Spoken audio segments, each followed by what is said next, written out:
Emanet dizisi yeni bölümünde bizleri neler bekliyor? Öncelikle Yaman'ın hatalarını telafi etmesini istiyorsanız ve Seher'in Yaman'ı affetmesini istiyorsanız da beğeni tuşuna basalım ve hep birlikte sayımızı görmüş olalım. Seher'in Yaman'a yapacağı büyük iyilik ne olacak? Yaman hatalarını telafi edebilmeyi başaracak mı? Kiraz ve Ali sonunda evlenecek mi? İşte bu sorularınızın yanıtları bu videoda arkadaşlar. Dizimizin yeni bölümünde Yaman belgelere ulaştı. Yaman da Seher'in iyiliğini gördükçe kendisine daha da çok kızacak. Yaman Seher'e güvenmeyip ona hakaretlerde bulunmuştu. Yaman tüm bunları hatırlayıp büyük bir pişmanlık yaşayacak. Ayrıca Yaman bu olaylardan sonra bir karar alacak. Yaman Seher'den özür dileyip bir daha onu terk etmeyeceğini söyleyecek. Seher de Yaman'ı tekrardan kazandığı için çok sevinecek. Ve Yaman tüm hatalarını tek tek anlayacak. Yaman'ın hayatı artık tamamen değişecek. Tabii bunda Seher'in de katkısı olacak. Çünkü Seher Yaman'ın zor zamanlarında onu asla yalnız bırakmayacak. Daha sonrasında Yaman Seher'e duygularını itiraf edecek ve Yaman ile Seher'in evlilikleri gerçeğe dönüşecek. Yani yakında Yaman ve Seher'in mutlu olduğu sahneleri seyredeceğiz. Yaman tüm yaşadıklarının sorumlusu olarak Zuhal'i görecek ve Yaman Zuhal'e haddini bildirecek. Böylece Zuhal yaptığı kötülüklerin cezasını en ağır bir biçimde çekecek. Ali Kiraz olmadan yapamayacağını anlayacak. Bu yüzden Ali Kiraz'a aşkını itiraf edecek. Kiraz bu aşk itirafıyla çok mutlu olacak. Ama Kiraz Ali'yi hak etmediğini düşünecek. Bu sebeple de Kiraz Ali'den uzaklaşmaya çalışacak. Ali ise Kiraz'dan bir karşılık alamayınca oldukça üzülecek. Çünkü Ali Kiraz'ın kendisini sevmediğini düşünecek. Sultan Ala da Ali'nin üzgün olduğunu fark edecek ve Sultan Ala Kiraz ile konuşacak. Sultan Ala'nın konuşması işe yarayacak ve Kiraz Ali'ye bir şans tanıyacak. Artık Ali ve Kiraz evlenme kararı alacak. Yani bundan sonra Ali ve Kiraz için mutlu günler başlayacak.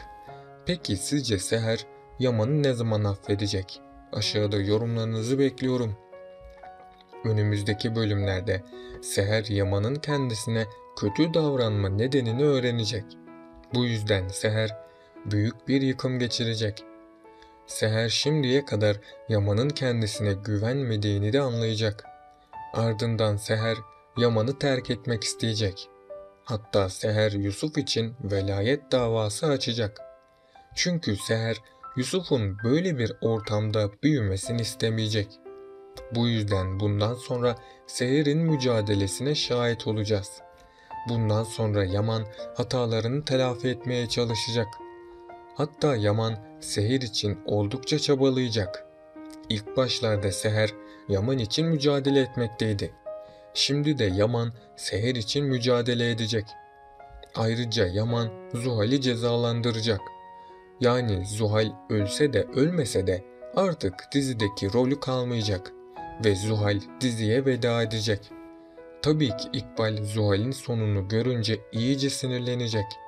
Hatta İkbal tüm bunların sorumlusu olarak Seher'i görecek. Bu yüzden İkbal Seher'i öldürmeye isteyecek. Eğer Yaman dikkatli olmazsa bu defa Seher'in hayatı tehlikede olabilir. Ama Bahçıvan Seher'e bir zarar gelmemesi için elinden geleni yapacak. Bu yüzden Bahçıvan İkbal'in planlarının başarısız olmasını sağlayacak. Ardından Bahçıvan İkbal'in gerçek yüzünü Yaman'a gösterecek. Yani İkbal'in de sonu yakında gelecek. Yakında Selim'in gerçek yüzü de ortaya çıkacak. Seher Selim ile artık yollarını ayıracak ve asla bir daha ona güvenmeyecek. Selim de bu olanlardan dolayı Yaman'ı suçlu görecek. Bunun üzerine Selim Yaman'a zarar vermek isteyecek. Seher'in de Selim'i terk etmesi onda büyük bir travmaya neden olacak. Bu yüzden Selim'i ise artık zorlu günler beklemekte. Ziya ise yakında iyileşecek. İkbal'in konaktan ayrılması ile Ziya'nın gün geçtikçe sağlığında da düzelmeler başlayacak. Seher'in çabaları sonucunda Ziya korkularının üstesinden gelecek. Ali ise bu olaylar sonucunda geçmiş hakkında bazı bilgilere ulaşacak. Bu yüzden Ali, Yaman'ın kardeşi olduğundan da şüphelenecek. Ali gerçekleri öğrenmek için Arif Baba'nın yanına gidecek. Arif Baba ilk başlarda gerçekleri Ali ve Yaman'a anlatmayacak. Arif Baba, Ali ve Yaman'ın birbirlerine düşman olmalarıyla bir karar alacak. Bunun sonucunda da Arif Baba gerçekleri ortaya çıkaracak. Tabii ki Ali ve Yaman bu kardeşliği ilk başlarda kabullenmeyecek. Ama sonrasında Ali ve Yaman kardeş olduklarını kabullenecek. Onlara bu konudaki en büyük desteği de Kiraz ve Seher verecek. Yaman bundan sonra kendisini Seher'e affettirmeye çalışacak. Seher de Yaman'ın kendisine olan davranış değişikliğinin sebebini anlayamayacak.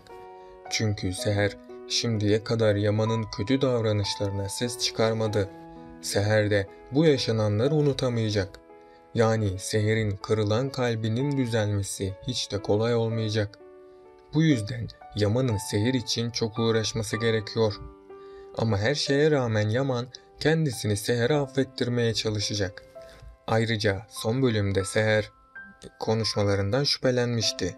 Bu yüzden Seher gerçekleri öğrenince Yaman'a kızacak. Hatta Seher Yaman'ı terk edecek. Yaman, Seher'in kendisini terk etmesiyle büyük bir yıkım geçirecek. Ama Arif Baba ve Yusuf sayesinde Seher tekrardan konağa dönecek. Ve Yaman ile Seher'in tekrardan barışmasıyla her şey daha da iyiye gidecek. Bundan sonra Yaman ve Seher hayatlarına yeni bir başlangıç yapacak. Sonrasında Yaman, Zuhal'e kötülükleri nedeniyle hesap soracak. Zuhal konaktan kaçmaya çalışsa da Yaman Zuhal'i bulacak. Zuhal ise korkudan ne yapacağını bilemeyecek. Hatta İkbal, Zuhal'in bu korku dolu anında onu tek başına bırakacak. Çünkü İkbal gerçek yüzünün ortaya çıkmasını istemeyecek. Bu yüzden Zuhal tüm suçu üstlenecek. Ali ise artık Kiraz'a aşkını itiraf etmek isteyecek. Hatta ona bu konuda İbrahim ve Fırat da yardım edecek. Ama Ali bir türlü Kiraz'a duygularını itiraf edemeyecek.